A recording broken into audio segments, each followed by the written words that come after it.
You may have heard the term autism being used in the media by teaching and medical professionals. But when we use that term, are we all referring to the same thing? Well, in my research, I found that the answer is a resounding no. Individuals with autism are as different and unique from one another as the rest of us are.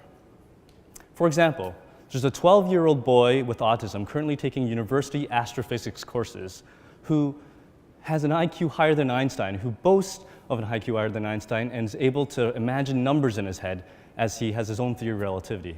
Contrast that with another individual who can't seem to cope with the day-to-day routine things that you and I take for granted. What's shared, however, among these individuals are difficulties with social communication and repetitive actions, such as hand flapping or rocking back and forth. The question that has perplexed researchers is this: what are the causes of autism? If we can identify the unique individual causes of autism, we will be able to treat each individual more effectively. Autism is a developmental disorder, meaning that something happens to the brain while it's forming. And these influences on the brain can be environmental or genetic.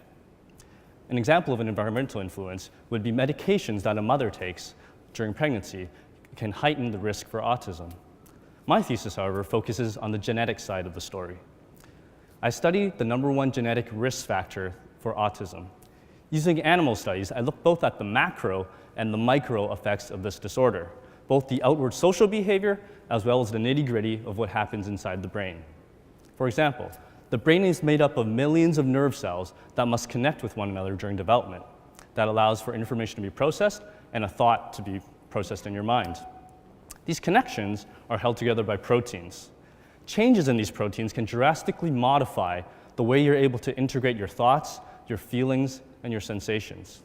And that's exactly what we see in the brains with this genetic condition. These protein levels are different. Also, in these brains, I've noticed that areas associated with social processing are different in size compared to healthy brains. Overall, this story sheds light on the molecular underpinnings of what we see of this outward social behavior we see in autism. So, with this knowledge, we can intervene at the right times for specific treatments for this disorder. Our brains are one of the most fascinating organs in our bodies and what makes us unique from every other animal on this planet. With it, we can think, feel, love, imagine, and make discoveries about the world as we're hearing about today.